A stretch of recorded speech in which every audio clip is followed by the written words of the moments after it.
Hello all, welcome to my channel topics clear. ఈరోజు మనం discuss చేయబోయే టాపిక్ జనరల్ స్టడీస్ నుంచి contemporary development in science and technology, అదేనండి current affairs. మనం previous క్లాస్లో contemporary development in science and టెక్నాలజీలో part 1 cover చేయడం జరిగింది. ఇప్పుడు పార్ట్ 2. సో ఈరోజు స్పెసిఫిక్గా మనం ఏ టాపిక్స్ ఒక కరెంట్ అఫైర్స్ చూడబోతున్నాము అంటే agriculture, environment, biodiversity, health and diseases. ఇవన్నీ టాపిక్స్ లాస్ట్ 8 months అంటే జనవరి 2025 నుంచి ఈ రోజు వరకు ఏమేమి ఇంపార్టెంట్ డెవలప్మెంట్స్ జరిగాయో అవన్నిటి కోసం ఈరోజు కాంప్రహెన్సివ్గా డిస్కస్ చేద్దాం. ఓకే, సో ఎవరైతే నేను ప్రీవియస్గా అప్లోడ్ చేసిన పార్ట్ 1 వీడియో చూడలేదో ఆ వీడియో చూసాక ఈ వీడియో చూడండి. ఆ వీడియో యొక్క లింక్ ఈ వీడియో యొక్క డిస్క్రిప్షన్ బాక్స్లో ఇచ్చాను. సో ఈ 2 parts కలిపితే ఈ 2025లో మనకి జనరల్ సైన్స్ సబ్ కేటగిరీలో science and technology related contemporary developments ఏవేవైతే ఉన్నాయో అవన్నీ మీకు కవర్ అయినట్టు. ఓకే, సో నేను డైలీ క్లాస్లో చెప్తున్న పీడిఎఫ్స్, ఇతర మెటీరియల్స్ ఇవన్నీ కూడా ఒక వాట్సాప్ గ్రూప్లో పోస్ట్ చేస్తున్నాను. అవి మీరు యాక్సెస్ చేయాలనుకుంటే ఈ వీడియో ఒక డిస్క్రిప్షన్ బాక్స్లో వాట్సాప్ గ్రూప్ లింక్ ఉంటుంది, అది క్లిక్ చేసి మీరు జాయిన్ అవ్వచ్చు. నా క్లాసెస్ మీకు నచ్చుతుందని అనుకుంటున్నాను. మీకు నచ్చినట్లయితే లైక్ చేయండి, కామెంట్ చేయండి, సబ్స్క్రైబ్ చేయండి, మీకు తెలిసిన వాళ్ళకి షేర్ చేయండి. నేను పెడుతున్న ఈ ఎఫర్ట్స్ ఎక్కువ మందికి రీచ్ అయ్యేలా చూడండి. Without wasting much time, let's start the topic. HTBT cotton gets biosafety clearance, insect and weed resistant. Okay, so దీనికి బయోసేఫ్టీ క్లియరెన్స్ వచ్చింది. ఇప్పుడు మనం అసలు HTBT అంటే ఏంటి, బయోసేఫ్టీ క్లియరెన్స్ రావడం అంటే ఏంటో దీనికోసం తెలుసుకుందాం. ఓకే, ఇవన్నీ తెలియాలంటే ముందు అసలు ఈ HTBT కాటన్ అంటే ఏంటి మనకు తెలియాలి. ఇది ఒక జెనెటికలీ మాడిఫైడ్ క్రాప్ అండి. ఓకే, సో ఇప్పుడు GM క్రాప్ అంటే ఏంటి అంటే ఏం లేదు, మనుషులకి ఎలాగైతే DNA ఉంటుందో ప్లాంట్కి కూడా DNA ఉంటుంది. ఓకే, సో ఈ DNA ఒక స్ట్రక్చర్ మీకు తెలుసు కదా, ఇలా డబుల్ హెలిక్స్ ఉంటుంది. ఓకే, సో దీనిలో మనకి జీన్ అనేది ఉంటాయి. ఓకే, జీన్స్ ATCG మనం చదువుకున్నాం ఆల్రెడీ. సో ఈ ATCGలో ఆల్టరేషన్ చేయడం అంటే ఈ జీన్ అనేది అయితే కొంత కట్ చేయడం, లేకపోతే కొంత ఇన్సర్ట్ చేయడం, మాడిఫై చేయడం. Okay, so insert, delete, modify ఇలాంటివన్నీ కూడా ఆల్రెడీ ఎగ్జిస్టింగ్ ఒక ప్లాంట్ ఒక DNAకి చేస్తే అప్పుడు దానికి కొన్ని కొత్త లక్షణాలు వస్తాయి, న్యూ ట్రైట్స్ వస్తాయి. సో మనకి ఎలా కావాలో అలాగా మనం ఒక ఆర్గనిజంని తయారు చేసుకుంటే దాన్నే మనం జెనెటిక్ ఇంజనీరింగ్ అంటాం. ఇలాంటి ప్లాంట్ మనకి ఏదైతే వస్తుందో క్రాప్, దీన్నే జెనెటికలీ మాడిఫైడ్ క్రాప్ అంటాం. సో అలా మనం కొన్ని క్రాప్స్ని చేయడం జరిగింది. బట్ అన్ని క్రాప్స్ కమర్షియల్గా క్లియరెన్స్ రాలేదు. ఇప్పటి వరకు మన ఇండియా ఏమేమి చేసిందో తెలుసుకుందాం. ఓకే, మనం ఫస్ట్ చేసింది BT కాటన్. ఓకే, అంటే కాటన్ క్రాప్ని మనం జెనెటికలీ మాడిఫైడ్ చేసాం. ఓకే, ఇక్కడ BT అంటే ఏంటి అంటే it is nothing but Bacillus thuringiensis. Okay, so సైంటిస్టులు ఏం చేశారు అంటే ఈ బ్యాసిలస్ తురింజినెసిస్ DNA నుంచి ఓకే ఒక జీన్ని సెపరేట్ చేశారు, అంటే బయటికి తీశారు, ఐసోలేట్ చేశారు. ఓకే, ఆ జీన్ ఒక ప్రోటీన్ క్యారీ అయి ఉంటుంది, దాన్నే క్రై ప్రోటీన్ అంటాం. ఓకే, సో ఈ ప్రోటీన్ని ఈ కాటన్ ఒక DNAలో ఇన్సర్ట్ చేశారు. ఓకే, సో ఇలా చేస్తే దాన్ని జీన్ ఇన్సర్షన్ అంటారు. అలా ఓవరాల్గా మనకి రీకాంబినేషన్ జరిగింది, మనకి BT కాటన్ వచ్చింది. ఓకే, సో ఈ ఏదైతే ప్రోటీన్ యాడ్ చేశారో ఇది ఒక టాక్సిక్ ప్రోటీన్. ఓకే, యాక్చువల్లీ కాటన్కి ఒక పురుగు పడుతుందండి, దాన్నే మనం బోల్ వామ్స్ అంటాం. సో ఈ బోల్ వామ్స్కి రెసిస్టెంట్గా పనిచేస్తుంది. అంటే ఈ BT కాటన్ ఎలా తయారవుతుంది అంటే ఈవెన్ బోల్ వామ్స్ కూడా ఇంకా దీన్ని ఎఫెక్ట్ చేయకుండా దాన్ని రెసిస్టెంట్గా పనిచేస్తుంది. అందుకే మనం దీన్ని జెనెటిక్ ఇంజనీరింగ్లో ఇలా చేయడం జరిగింది. ఓకే, ఇక్కడ మనం ఏం చేసాం, బ్యాక్టీరియా తురింజెనిసిస్ నుంచి ఒక ప్రోటీన్ని ఐసోలేట్ చేసాం. ఓకే, ఒక టాక్సిక్ ప్రోటీన్, దాన్నే మనం క్రై ప్రోటీన్ అన్నాను. ఓకే, ఆ ప్రోటీన్ని మనం కాటన్ క్రాప్లో ఇన్సర్ట్ చేసాం, కాటన్ ఒక DNAలో ఇన్సర్ట్ చేసాం. అలా చేయడం వల్ల మనకి ఈ కాటన్ అప్పటి వరకు ఒక బోల్ వామ్స్కి ఎఫెక్ట్ అవుతుందో ఇప్పుడు BT కాటన్గా మారి ఈ బోల్ వామ్స్కి రెసిస్టెంట్గా మారింది. అంటే ఇంకా బోల్ వామ్స్తో ఎటువంటి ఎఫెక్ట్ జరగదు ఈ కాటన్కి. సో అలా దీన్ని చేయడం జరిగింది. ఇదంతా ఎప్పుడు జరిగింది అంటే 2002లో జరిగింది. ఓకే, సో ఇండియాలో ఇది కాకుండా ఇంకేమేమి GM క్రాప్స్ ఉన్నాయంటే ఇంకొకటి BT mustard. Okay, BT mustard, దీన్నే GM మస్టర్డ్ అని కూడా అంటారు. ఓకే, సో దీన్ని మనం కామన్గా ఏమని పిలుస్తాము అంటే DMH11 అని పిలుస్తాం. ఓకే, సో DMH11 అనగానే మీకు గుర్తు రావాలి, it is a genetically modified mustard. Okay, so DMH full form ఏంటి, Dhara mustard hybrid 11. Okay, so ఇది ఎందుకు చేశారు అంటే ఇది హయ్యర్ ఈల్డ్, ఓకే, పంట ఎక్కువ రావడానికి అండ్ అలానే oil content, mustard oil content అనేది పెరగడానికి చేశారు. ఓకే, సో ఇది కూడా ఈ బీటీ క్రాప్ నుంచే చేయడం జరిగింది.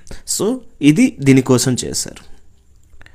ఓకే, సో ఓవరాల్గా ఇండియాలో మనకి ఈ రెండు జెనెటికలీ మోడిఫైడ్ క్రాప్స్, బట్ గుర్తుపెట్టుకోండి బీటీ కాటన్ మాత్రమే కమర్షియలీ అప్రూవ్ అయింది ఇండియాలో. ఓకే, కమర్షియలీ అప్రూవ్డ్ అయ్యింది, బట్ బీటీ మస్టర్డ్ ఇంకా కమర్షియల్ అప్రూవల్ రాలేదు. ఓకే, సో కమర్షియల్ అప్రూవ్డ్ ఒకే ఒక జెనెటికలీ మోడిఫైడ్ క్రాప్, అది బీటీ కాటన్. బీటీ మస్టర్డ్ అనేది ఇంకా కమర్షియల్కి అప్రూవ్ అవ్వలేదు, ట్రయల్ బేస్లో రన్ అవుతుంది. ఓకే, ట్రయల్ బేస్లో రన్ అవుతుంది, బట్ కమర్షియల్ అప్రూవ్ ఇంకా రాలేదు. ఓకే, ఇప్పుడు ఈ రెండు కాకుండా ప్రజెంట్ న్యూస్లోకి వచ్చింది మనకి ఏంటి, హెచ్డిబిటీ కాటన్. అంటే బీటీ కాటన్ ఎలాగా ఒక బోల్ వామ్స్కి రెసిస్టెంట్గా పనిచేస్తుందో, ఇప్పుడు దీనికి ఎక్స్ట్రా ఇంకొక ఫ్యాక్టర్ యాడ్ చేశారు, ఇంకొక ప్రోటీన్ యాడ్ చేశారు, అదే హెచ్టీ. ఓకే, హెచ్టీ అనే ఫ్యాక్టర్ యాడ్ చేశారు. సో ఈ హెచ్టీ అంటే ఏంటి, హెర్బిసైడ్ టాలరెంట్. అంటే హెర్బిసైడ్ టాలరెంట్ అంటే ఏంటి, మనం కలుపు మొక్కల్ని చంపడానికి కొన్ని మందులు వేస్తాం కదా, సో అలాంటి మందులతో కూడా ఈ కాటన్ ఎఫెక్ట్ అవ్వకూడదు అనేసి హెర్బిసైడ్ టాలరెంట్ ఫ్యాక్టర్ దీనిలో యాడ్ అయ్యింది. ఓకే, సో ఇది వీడ్ కంట్రోల్ పనిచేస్తుంది అండ్ ఇది ఇన్సెక్ట్ కంట్రోల్ కింద పనిచేస్తుంది. అంటే ఇప్పుడున్న కాటన్ అనేది ఇన్సెక్ట్ కంట్రోల్ లానే ఉంది, కానీ ఇప్పుడు కరెంట్ అఫైర్స్లో ఏమొచ్చింది మనకి, హెచ్డిబిటీ కాటన్ కోసం ప్లాన్ చేస్తున్నారు. ఇది ఇప్పుడు బయోసేఫ్టీ క్లియరెన్స్ చేసింది, అంటే సేఫ్టీ కేటగిరీలో పాస్ అయిపోయింది. ఇప్పుడు ఇది కమర్షియల్కి వెళ్తుంది. వన్స్ బయోసేఫ్టీ క్లియర్ అయితేనే కమర్షియల్ అప్రూవల్కి వెళ్తుంది. అప్పుడు అది కమర్షియల్గా అప్రూవ్ అయిపోతే అప్పుడు ఈ బీటీ కాటన్ కాస్త హెచ్డిబిటీ కాటన్ అవుతుంది. అంటే వీడ్ కంట్రోల్గా పనిచేస్తుంది అండ్ ఇన్సెక్ట్ కంట్రోల్గా కూడా పనిచేస్తుంది. సో అలా మనకి ఒక కమర్షియల్లీ అప్రూవ్డ్ క్రాప్గా మారుతుంది. అట్ ప్రెజెంట్ ఓన్లీ బీటీ కాటనే ఉంది. Okay, BT cotton, BT mustard. So ఈ రెండు కాకుండా ఇంకేమైనా క్రాప్స్ ఉన్నాయా వరల్డ్లో, జెనెటికలీ మోడిఫైడ్ క్రాప్స్ ఎక్కడెక్కడ ఏమేమి ఉన్నాయో ఒకసారి మనం లిస్ట్ అవుట్ చేసుకుంటే, బీటీ బ్రింజల్ ఇది బంగ్లాదేశ్లో అప్రూవ్ అయింది. Okay, next GM maize, genetically modified maize, ఇది యుఎస్ఏ, ఫిలిప్పీన్స్ అండ్ మెక్సికోలో అప్రూవ్ అయింది. నెక్స్ట్ గోల్డెన్ రైస్, ఈ గోల్డెన్ రైస్ అనేది మెయిన్లీ ఫిలిప్పీన్స్లో దీన్ని అప్రూవల్ జరిగింది. ఎస్పెషల్లీ దేనికోసం అంటే ఇందులో విటమిన్ ఏ ఎక్కువగా ఉంటుంది. Okay, next GM soybean. Okay, soybean ఎక్కడ ఇంప్రూవ్ అయింది, సో సోయాబీన్ ఎక్కడ అప్రూవ్ అయింది అంటే ఇది యుఎస్ఏ అండ్ బ్రెజిల్లో అయింది. ఓకే, నెక్స్ట్ జిఎం పపాయా, ఇది హవాయిలో అయింది. Okay, Hawaii islands. సో ఇవన్నీ కూడా world GM approved crops. Okay, వరల్డ్లో ఎక్కడెక్కడ ఏ జిఎం క్రాప్స్ అయ్యాయి. New turmeric IASR Surya and sweet potato variety released for nutrition. Okay, గుర్తుపెట్టుకోండి, టర్మరిక్ వచ్చేసరికి మనం ఆల్రెడీ ఎథ్నోబాటనీలో చదువుకున్నాం. సో టర్మరిక్ అనేది మనకి ఏమని చెప్పాను మీకు, ఇది ఒక అండర్ గ్రౌండ్ స్టెమ్ అని చెప్పాను. ఓకే, సో దీన్నే రైజోమ్ అంటున్నాం. ఓకే, అండ్ ఇందులో ఏం కలిగి ఉంటుంది అంటే ఇందులో మనకి ఒక ఎల్లో పిగ్మెంట్ కలిగి ఉంటుందండి. ఓకే, ఈ ఎల్లో పిగ్మెంట్ని లేదా ఈ కాంపౌండ్ని ఏమంటాము అంటే కర్కుమిన్. ఓకే, మీరు ఆల్రెడీ దీని యొక్క సైంటిఫిక్ నేమ్ చదివి ఉంటే దీన్ని కర్కుమిన్ లాంగా అంటారు కదా. సో టర్మరిక్ అంటే పసుపు ఒక సైంటిఫిక్ నేమ్ ఏంటి, కర్కుమిన్ లాంగా. ఓకే, సో ఈ కర్కుమిన్ వల్లే ఈ టర్మరిక్కి ఎల్లో కలర్ వస్తుంది, మెడిసినల్ ప్రాపర్టీస్ వస్తున్నాయి. లైక్ ఇది ఒక యాంటీ ఆక్సిడెంట్లా పనిచేస్తుంది, ఇన్ఫ్లమేటరీలా పనిచేస్తుంది. ఓకే, ఇవన్నీ మనం చదువుకున్నాం. ఓకే, అండ్ గుర్తుపెట్టుకోండి, ఇప్పుడు ఈ టర్మరిక్ ఏదైతే ఉందో ఈ టర్మరిక్లో ఒక కొత్త వెరైటీ తెచ్చారు. ఓకే, సో దాన్ని ఎవరు లాంచ్ చేశారు అంటే Indian Institute of spice research. Okay, Indian Institute of spice research. ఇది ఎక్కడ ఉంది, దీని యొక్క హెడ్ క్వార్టర్ ఎక్కడ అని అడిగితే మీరు చెప్పాలి కోజికోడ్ కేరళ అని చెప్పాలి. సో ఐఏఎస్ఆర్ ఒక హెడ్ క్వార్టర్ కోజికోడ్ కేరళ. రీసెంట్గా దీనికోసం యూపీఎస్సీలో కూడా అడిగారు. సో ఇండియాలో టర్మరిక్ ఒక స్టేటస్ ఏంటి? ఓకే, గుర్తుపెట్టుకోండి, India is a largest producer, consumer and exporter, 3 పనులు చేస్తుంది. Okay, so largest producer, consumer and exporter, 3 కూడా ఆఫ్ టర్మరిక్. ఓకే, అండ్ ఇండియాలో మనకి నేషనల్ టర్మరిక్ బోర్డ్ ఎక్కడ ఉంది అని అడిగితే మీరు చెప్పాలి అది నిజామాబాద్, తెలంగాణలో ఉంది. ఓకే, నేషనల్ టర్మరిక్ బోర్డ్ ఎక్కడుంది? నిజామాబాద్, తెలంగాణలో ఉంది. ఓకే, ఇది 2023లో దీన్ని స్థాపించడం జరిగింది. ఓకే, సో ఇందాక మీకు చెప్పింది IISR, Indian Institute of spice research. అందులో ఎన్నో స్పైసెస్ ఉంటాయి, ఎస్పెషల్లీ టర్మరిక్ కోసం ఒక బోర్డు పెట్టారు, అది నిజామాబాద్, తెలంగాణలో. ఇప్పుడు టర్మరిక్ వెరైటీ రిలీజ్ చేసింది ఎవరు? IISR. ఓకే, దాన్ని పెట్టిన పేరేంటి? సూర్య. ఎగ్జామ్లో మనకి ఏం అడుగుతారు? Recently IISR released a new turmeric variety, దాని ఒక పేరు ఏంటి అంటే మీరు సూర్య అని చెప్పాలి. ఓకే, అలానే స్వీట్ పొటాటో వెరైటీ కూడా లాంచ్ చేశారు. ఓకే, సో స్వీట్ పొటాటో వల్ల మనకి ఏం వస్తుంది లాభం? మెయిన్లీ విటమిన్ A వస్తుంది. Okay, because it contains beta carotene. Clear? Next, India develops 2 crops genome edited climate resilient rice. Okay, so actually మన ఇండియాలో రైస్ అనేది ఏంటండి? గుర్తుపెట్టుకోండి, ఇండియాలో రైస్ అనేది ఒక స్టేపుల్ క్రాప్. ఓకే, ఇండియాలో రైస్ అనేది ఒక staple crop. So staple crop అంటే ఏంటి? సో డైలీ ఎక్కువ మంది ఒక పీపుల్ డైట్స్లో ఈ రైస్ అనేది ఒక మెయిన్ పార్టే ఉంటుంది. సో మనందరం కూడా ఎక్కువగా రైసే కన్జ్యూమ్ చేసుకుంటాం. ఓకే, సో ఇందులో మనకి ఎక్కువగా క్యాలరీస్, ఎనర్జీ అండ్ న్యూట్రిషన్ వస్తుంది. ఇండియాలో రైస్ పొజిషన్ ఎలా ఉంది అంటే ఇండియా అనేది second largest producer of rice. అంటే ప్రపంచంలోనే రైస్లో మనం సెకండ్ లార్జెస్ట్ ప్రొడ్యూసర్గా నించున్నాం. మరి మొదటిది ఎవరు అంటే చైనా. ఓకే, అలానే ఎక్కువగా మనకి బాస్మతి రైస్ లాంటివి అయితే మన ఇండియా, పాకిస్తాన్ నుంచి మాత్రమే బాస్మతి రైస్ ఎక్కువగా వెళ్తూ ఉంటాయి, ఎక్స్పోర్ట్ అవుతూ ఉంటాయి. అండ్ కమింగ్ టు ఇండియాలో ఏ స్టేట్స్ ఎక్కువగా రైస్ ప్రొడ్యూస్ చేస్తుంది అంటే టాప్ 3 స్టేట్స్ చెప్పమంటే మీరు గుర్తుపెట్టుకోవాలి. WUP. Okay, W for west Bengal, U for Uttar Pradesh, P for Punjab. Okay, so rice అనేది మనకి ఖరీఫ్ క్రాప్ కింద వస్తుంది. ఓకే, అలానే కొంతమంది అయితే ఇది 2 times కూడా పండిస్తూ ఉంటారు. బట్ గుర్తుపెట్టుకోండి, సో ఇలా మనకి రైస్ అనేది ఒక మెయిన్ క్రాప్ కాబట్టి జనరల్గా మోస్ట్ ఆఫ్ ద ఫార్మర్స్ అనేది క్లైమేట్ మీద డిపెండ్ అవుతారు కదా. సో అలాంటప్పుడు ఏమైనా క్లైమేట్లో చేంజెస్ వస్తే వాళ్ళకి నష్టం జరుగుతుంది. సో ఇప్పుడు ఈ సైంటిస్టులు ఏం డెవలప్ చేశారు అంటే ఒక క్లైమేట్ రెసిలెంట్ రైస్. క్లైమేట్లో ఎలాంటి మార్పులు వచ్చినా ఈ రైస్ ఒక క్రాప్ ఎటువంటి డిస్టర్బ్ అవ్వకూడదు అని దీనిలో కూడా జీనోమ్ ఎడిటింగ్ చేశారు. అంటే ఇందాకలే మీకు చెప్పాను genetically modifying, like genetic engineering అని చెప్పాను కదా. సో అలా చేసి ఈ 2 క్రాప్స్ని డెవలప్ చేశారు. వాడిన టెక్నిక్ ఏంటి అంటే CRISPR-Cas9. 2 వెరైటీస్ ఏ ఇన్స్టిట్యూట్స్ డెవలప్ చేసింది అంటే DRR 100 కమలా రైస్ అనేది డెవలప్ చేసింది మనకి IIRR, Indian Institute of rice research. Okay, దీని యొక్క హెడ్ క్వార్టర్ ఎక్కడ అని అడుగుతారు మనకి, అప్పుడు మనం చెప్పాలి దీని యొక్క head quarter Hyderabad, Telangana. Okay, next Pusa DST rice, ఇది ఏ ఇన్స్టిట్యూట్ రిలీజ్ చేసింది అంటే మీరు చెప్పాలి IARI. ఓకే, దీని ఫుల్ ఫామ్ ఏంటి? Indian agriculture research institute. Okay, so దీని యొక్క హెడ్ క్వార్టర్ ఎక్కడ అంటే మీరు చెప్పాలి న్యూఢిల్లీ.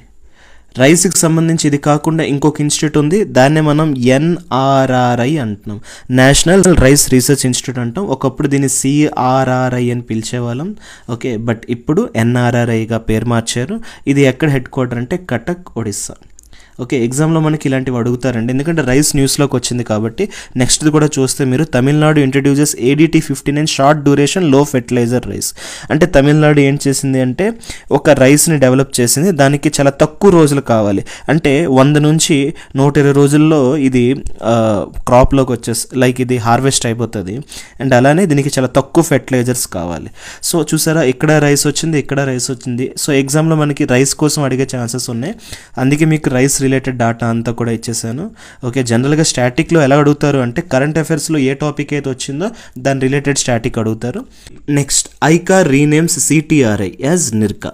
ఫస్ట్ అండ్ ఫార్మోస్ట్ మనకి ప్రతిసారి ఐకార్ వస్తుంది. ఓకే, ఐకార్ ఫుల్ ఫామ్ ఏంటి అంటే Indian council of agriculture research. Okay, ఇది ఎప్పుడు స్థాపించారు అంటే 1929లో స్థాపించారు. అప్పుడులో దీన్ని imperial council of agriculture research అని పిలిచేవారు. ఇప్పుడు దీన్ని ఇండియన్ కౌన్సిల్ ఆఫ్ అగ్రికల్చర్ రీసెర్చ్గా పేరు మార్చారు. ఎస్పెషల్లీ ఇది ఎప్పుడు మార్చారంటే 1946లో మార్చారు. బట్ ఎస్టాబ్లిష్డ్ ఇయర్ వచ్చేసరికి 1929.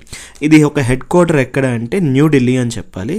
దీని యొక్క మెయిన్ పని ఏంటి అంటే రిమైనింగ్ అగ్రికల్చర్ క్రాప్స్ ఒక ఇన్స్టిట్యూట్స్ ఏవైతే ఉన్నాయో అవన్నిటిని ఇది కంట్రోల్ చేస్తుంది, గైడ్ చేస్తుంది, అలానే మేనేజ్ చేస్తుంది. ఓకే, నెక్స్ట్ అయితే ఈ ఐసీఆర్ ఏం చేసింది అంటే సిటిఆర్ఐ అనే ఒక ఇన్స్టిట్యూట్ని నిర్కా ఇన్స్టిట్యూట్గా మార్చేసింది. ఓకే, సో సిటిఆర్ఐ అంటే సెంట్రల్ టొబాకో రీసెర్చ్ ఇన్స్టిట్యూట్. ఇప్పుడు ఇది ఏం పేరుగా మారింది? నిర్కాగా మారింది. National institute for research in climate smart agriculture. Okay, climate smart agriculture. Okay, so దీని ఒక హెడ్ క్వార్టర్ ఎక్కడ? న్యూఢిల్లీ. అయితే ముందు దానికి ఇప్పటికి తేడా ఏంటి అంటే ఒకప్పుడు సిటిఆర్ఐ ఓన్లీ మనకి టొబాకో క్రాప్ కోసమే ఉండేది. ఓకే, టొబాకో కోసమే ఉండేది. ఇప్పుడు దీన్ని కొంచెం ఎన్లార్జ్ చేశారు, అంటే ఎక్స్ట్రా యాడ్ చేశారు. ఏమేమి యాడ్ చేశారు? టర్మరిక్, చిల్లీ, క్యాస్టర్,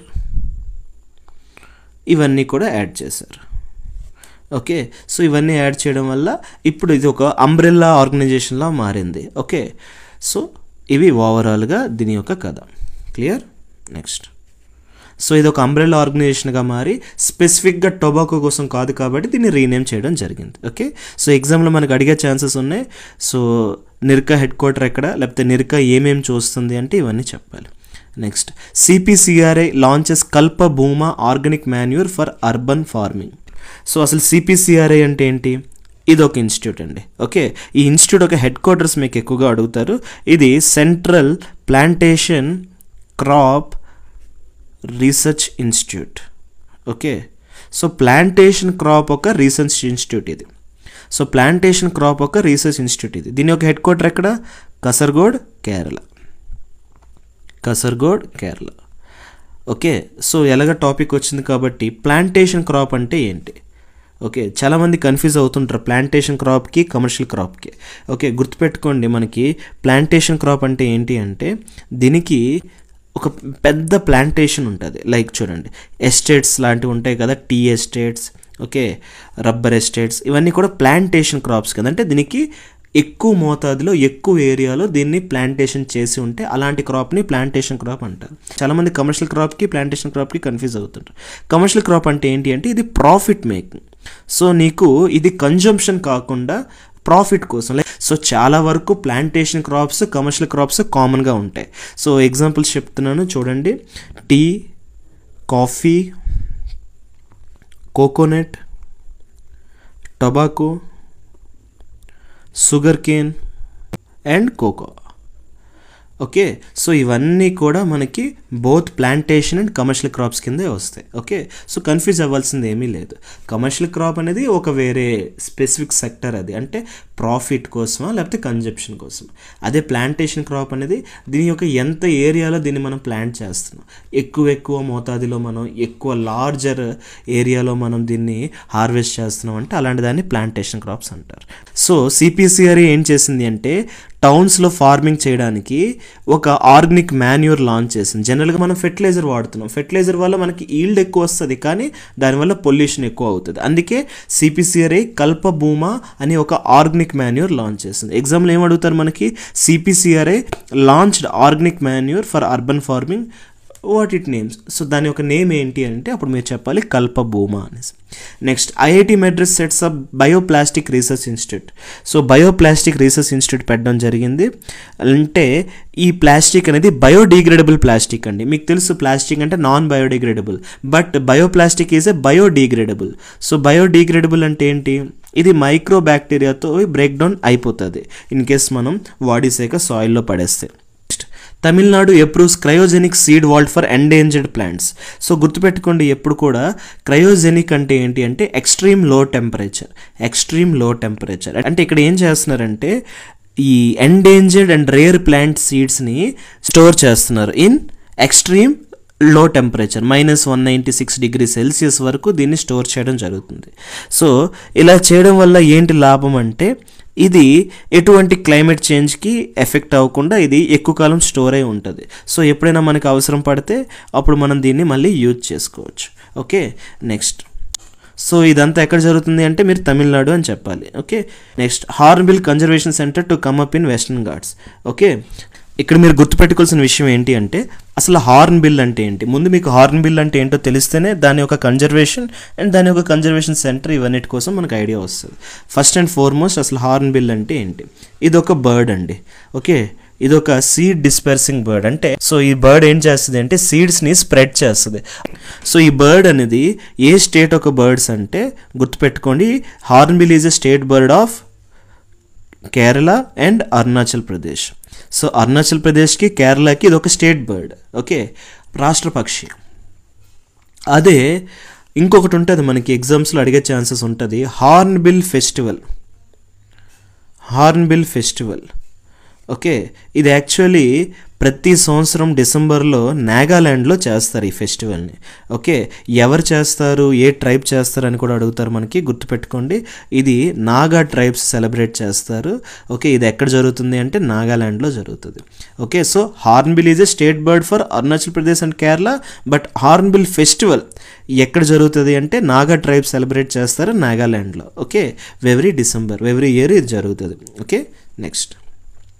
అయితే ఇలాంటి హార్న్బిల్ కన్జర్వేషన్ సెంటర్ అనేది ఎక్కడ పెట్టారు, వెస్టర్న్ ఘాట్స్లో పెడుతున్నారు. సో ఇందుకు ఇది పెట్టడం బికాజ్ డిస్పర్స్ చేసే క్యాపబిలిటీ ఉంది.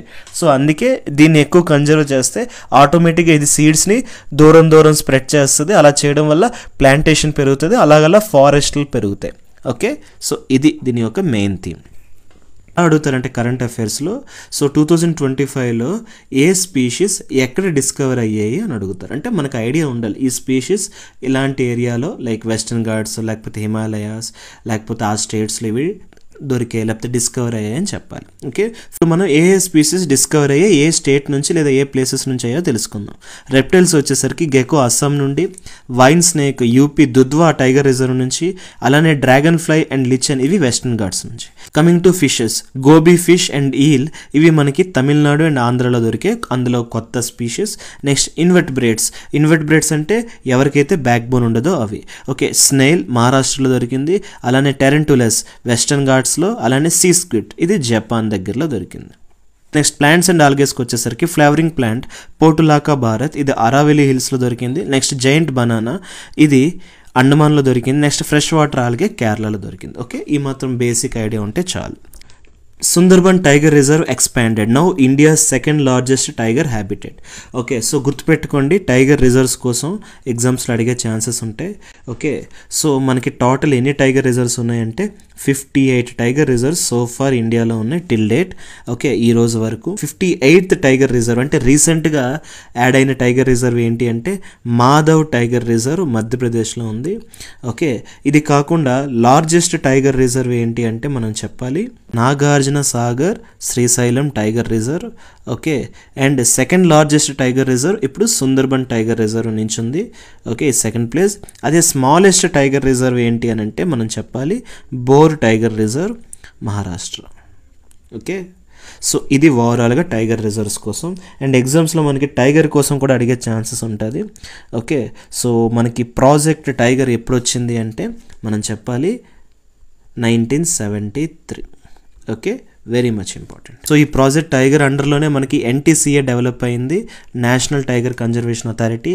సో ఈ అథారిటీ లుక్ ఆఫ్టర్ చేస్తుంది టైగర్ పాపులేషన్ వైపు. ఓకే, గుర్తుపెట్టుకోండి ఇంకొక విషయం ఏంటి అంటే యాజ్ ఆఫ్ 2023 సెన్సస్ డేటా ప్రకారం ఇండియాలో ఎన్ని టైగర్స్ ఉన్నాయి అట్ ప్రెజెంట్ అంటే 3682. ఓకే, ఇప్పుడు నేను ఇది ఏదైతే చెప్తున్నానో ఇది 2023 డేటా ప్రకారం. ఓకే, సో 2025కి ఇంకా పెరిగే ఉంటాయి. Okay, but more than 3000 tigers ఉన్నాయి. బట్ మనకి ప్రాజెక్ట్ టైగర్ 1973కి వచ్చేసరికి చాలా తక్కువ టైగర్స్ ఉండేవి. Okay, next Kaziranga ranks third global in tiger density. Okay, so Kaziranga అనేది థర్డ్ ప్లేస్లో ఉంది globally in tiger density. Density అంటే ఏంటి, తక్కువ ఏరియాలో ఎక్కువ టైగర్స్ ఉన్నాయి అనేసి. ఇంకొక అడిషనల్ ఇన్ఫర్మేషన్ ఇస్తున్నానండి చూడండి. ఇండియాలో టాప్ 3 స్టేట్స్ ఎక్కడ ఎక్కువ టైగర్స్ ఉన్నాయంటే ఫస్ట్ వన్ మధ్యప్రదేశ్, తర్వాత కర్ణాటక అండ్ తర్వాత ఉత్తరాఖండ్. ఓకే, సో ఈ 3 కూడా top 3 tiger populations in the India. So next UN declares 2025 as International Year of Glacier Preservation, March 21 World Glacier Day. Okay, so మనకి యునైటెడ్ నేషన్ అనేది, ఐక్యరాజ్య సమితి అనేది ప్రతి సంవత్సరాన్ని ఒక ఇయర్గా డిక్లేర్ చేస్తుంది. అంటే ఈ ఇయర్ అంతా కూడా మనకి ఆ థీమ్ లేదా ఆ టాపిక్ అనేది మన టార్గెట్ అయి ఉండాలి గ్లోబల్లీ అనేసి. సో అలాగా మనకి యుఎన్ ప్రతి సంవత్సరాన్ని ఒక్క థీమ్ లేదా 2 థీమ్తోని డిక్లేర్ చేస్తుంది. అలానే ప్రతి 10 సంవత్సరాలని ఒక కామన్ థీమ్తో డిక్లేర్ చేస్తుంది. ఓకే, అంటే గ్లోబల్ టార్గెట్ ఏంటో డిసైడ్ చేస్తుంది. ఓకే, అందరూ అటువైపు ఒక కామన్ ఆబ్జెక్ట్ వైపు వెళ్ళాలి అనేది. ఓకే, సో అలాగా యుఎన్ ఇయర్ థీమ్ ఏంటో తెలియాలి, అలానే యుఎన్ డికేడ్ థీమ్ ఏంటో కూడా తెలియాలి మనకి.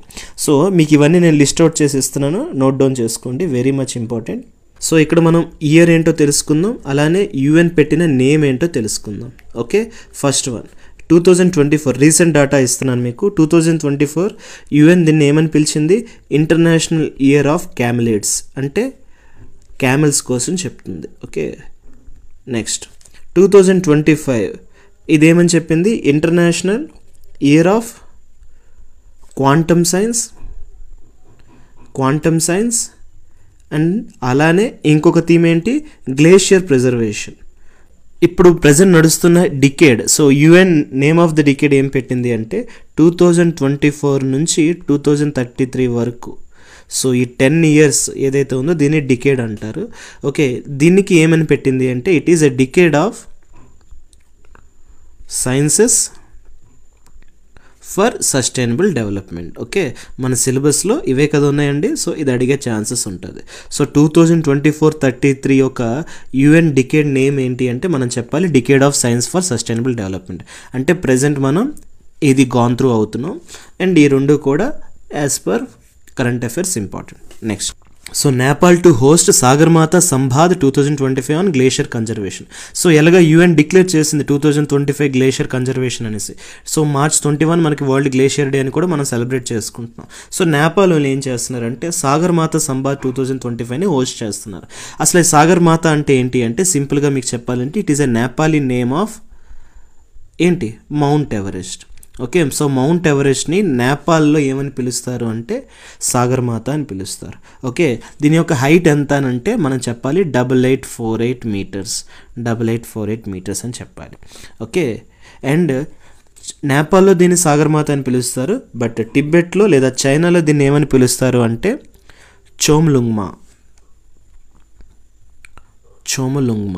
ఓకే, సో ఇలా పిలుస్తారు. ఓకే, అది టిబెట్ ఒక నేమ్, ఇది నేపాలీ నేమ్, ఇండియాలో మనకి మౌంట్ ఎవరెస్ట్ అని పిలుస్తారు.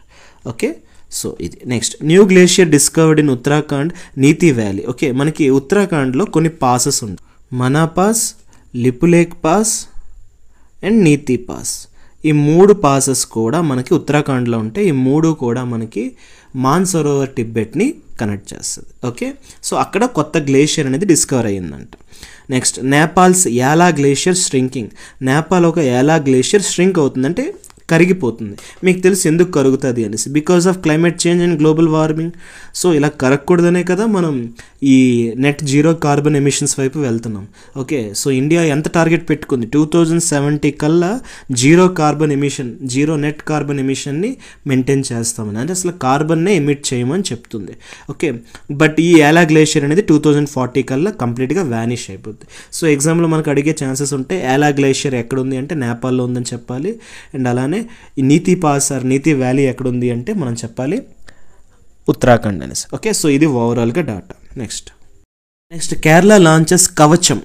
ఓకే, సో కేరళ ఏం చేసింది? మనకి కవచం అనే ఒక డిజాస్టర్ ఎర్లీ వార్నింగ్ సిస్టమ్ని కనుక్కుంది.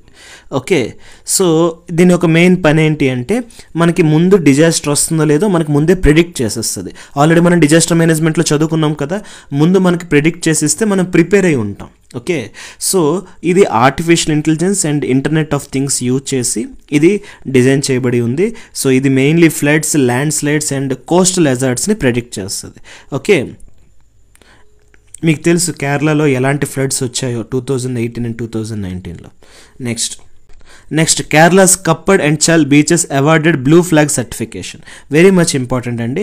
యాక్చువల్లీ మనకి బీచెస్కి బ్లూ ఫ్లాగ్ సర్టిఫికేషన్ ఇస్తారు.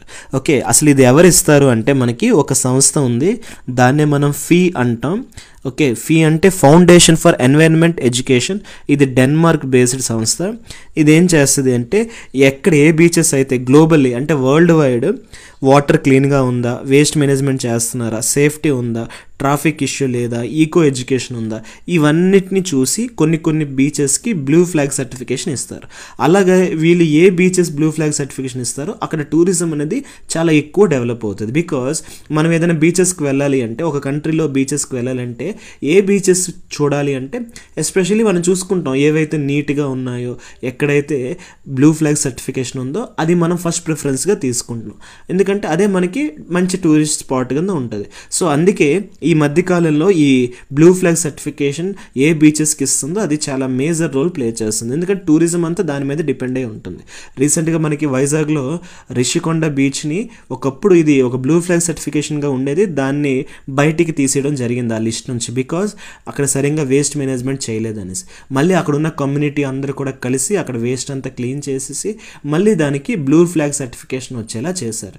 ఎట్ ప్రెజెంట్ రిషికొండ బీచ్కి, వైజాగ్లో ఉన్న రిషికొండ బీచ్కి బ్లూ ఫ్లాగ్ సర్టిఫికేషన్ అయితే ఉంది. బట్ మధ్యలో అలా తీసేయడం కూడా జరుగుతుంది. అంటే ఎప్పుడైనా మనం దాన్ని ఆ క్రైటీరియాస్ని, ఆ పారామీటర్స్ని మెయింటైన్ చేయకపోతే లిస్ట్ నుంచి రిమూవ్ చేస్తారు. సో తీగానే ఆటోమేటిక్గా టూరిజం ఎంతో కొంత ఎఫెక్ట్ అవుతుంది. ఓకే, సో అలాగా కేరళలో 2 బీచెస్, ఒకటి కప్పడ్ ఇంకోటి చల్ బీచెస్కి బ్లూ ఫ్లాగ్ సర్టిఫికేషన్ అయితే వచ్చింది. Clear? Next, Indore and Udaipur becomes India's first wetland cities. Okay, జనరల్గా మనకి వెట్లాండ్స్ అనేది ఒక ఫారెస్ట్ ఏరియాస్లో లేకపోతే ఓపెన్ ఏరియాస్లో ఉంటుంది. బట్ ఒక సిటీస్లో మనం, ఒక అర్బన్ ఏరియాస్లో మనం వెట్లాండ్స్ని గుర్తిస్తున్నామంటే అలాగే మొదటిసారి జరిగింది ఇండోర్ అండ్ ఉదయ్పూర్లో. Okay, Indore from Madhya Pradesh, Udaipur from Rajasthan. Okay, ఈ రెండిట్లో కూడా 2 లేక్స్ ఉన్నాయి. ఓకే, జనరల్గా సిటీస్లో లేక్ ఉంటుంది, ఆ లేక్ని వీళ్ళు ప్రిజర్వ్ చేస్తున్నారు, కన్జర్వ్ చేస్తున్నారు కాబట్టి దానికి వెట్లాండ్ గుర్తింపు వచ్చింది. ఓకే, ఇండోర్లో మనకి ఏ లేక్ అంటే మనం చెప్పాలి Sirpur lake. Okay, Sirpur lake. Okay, and అలానే మనకి ఉదయ్పూర్లో రాజస్థాన్లో ఏదైతే ఉందో ఇక్కడ మనకున్న lake Pichola lake. Okay, so ఎగ్జామ్లో మనకు అడుగుతారు ఉదయ్పూర్ని ఏమని పిలుస్తామంటే లేక్ సిటీ అంటారు. ఓకే, సో ఉదయ్పూర్ని ఏమని పిలవచ్చు మనం, సిటీ ఆఫ్ లేక్స్ అని పిలవచ్చు. అలానే అండ్ ఈ 2 కూడా ఏ సిటీస్ మనకి వెస్ట్. సో ఎగ్జామ్లో మనకి ఏమడుగుతారు, ఏ సిటీస్ మనకి ఫస్ట్ వెట్లాండ్ సిటీస్గా గుర్తించబడింది అంటే ఇండోర్ అండ్ ఉదయ్పూర్ అని చెప్పాలి.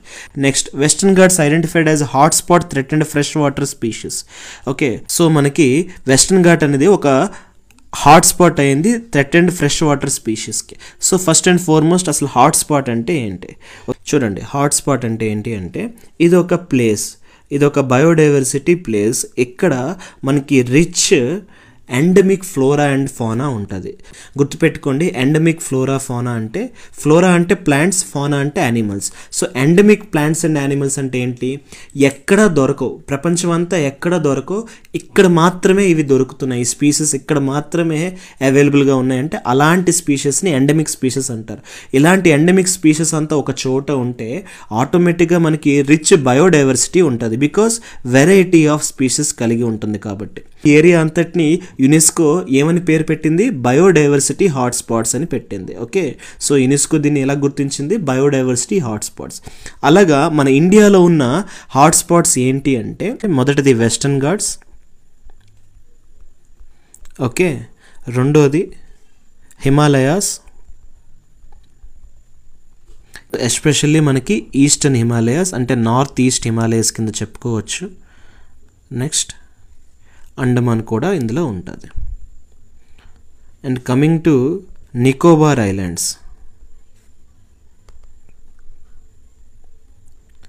And third biodiversity hotspot Indo Burma region. Okay, Indo Burma రీజియన్లో, బర్మా అంటే మయన్మార్ అండి. So North East India and అలానే అండమాన్ రీజియన్. నాలుగోది Nicobar region. Okay, Nicobar group of islands ఉంటాయి. సో ఇది ఓవరాల్గా మనకి 4 biodiversity hotspots. Okay, Western Ghats, Himalayas, Indo Burma, Nicobar. ఇంకా స్పెసిఫిక్గా చెప్పాలంటే Western Ghats, Eastern Himalayas plus Andaman. So North East India అంటే ఈశాన్య రాష్ట్రాలు మరియు అండమాన్. అండ్ అలానే నికోబార్కి వచ్చేసరికి నికోబార్ గ్రూప్. ఇవన్నిట్లో మనకి రిచ్ బయోడైవర్సిటీ కలిగి ఉంటుంది. ఓకే, సో ఇవి 4 బయోడైవర్సిటీ హాట్స్పాట్స్. అయితే ఇప్పుడు న్యూస్లో ఏంటొచ్చింది, ఈ వెస్టర్న్ ఘాట్స్లో మనకి ఎక్కువగా థ్రెటెండ్ ఫ్రెష్ వాటర్ స్పీసెస్ ఉంటున్నాయంట. Next Himachal Shikari Devi sanctuary declared eco sensitive zone.